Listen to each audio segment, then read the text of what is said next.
During birth, my skull cracked open. Rushed to the neonatal intensive care unit, the doctors continually examined me, searching for potential side effects. Overnight, I suffered a severe stroke. The medical staff was forced to cease their investigation in an attempt to save my life. Through constant care and medical interventions, my body stabilized. I survived, but at the cost of a severe bilateral hearing loss. I always felt different. I lived isolated, alone in my silence, choosing mental solidarity rather than accepting vulnerability. Since childhood, I felt my disability made me stand out. Electing to fade away rather than attract attention, I stopped wearing my hearing aids. This destructive behavior continued into high school. By not wearing my hearing aids, I prevented myself from learning at the highest level possible. My grades dropped, my confidence plummeted, and I was withdrawn from everyone. However, it wasn't until a harrowing visit to my audiologist that my perspective began to change. My denial of hearing loss created irreversible damage. Multiple tests concluded that pathways in my brain were crumbling, distorting my ability to differentiate sound. I couldn't reverse the damage. The only solution was to delay the decay, which meant I needed to wear my hearing aids.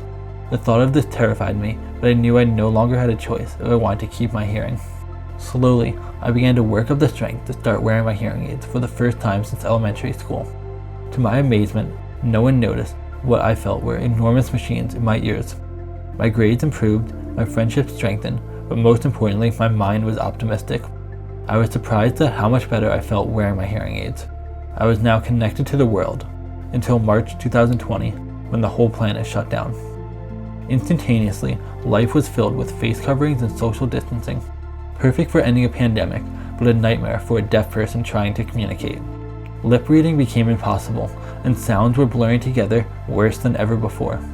I couldn't move closer to make a person's speech louder, and often just laughed the conversation off. School became impossible as in-person classes were spread out and everyone's expressions were masked off. Even online, webcams and microphones were never reliant enough to help me communicate effectively. The world closed me off once again, testing my resilience to overcome what once held me back.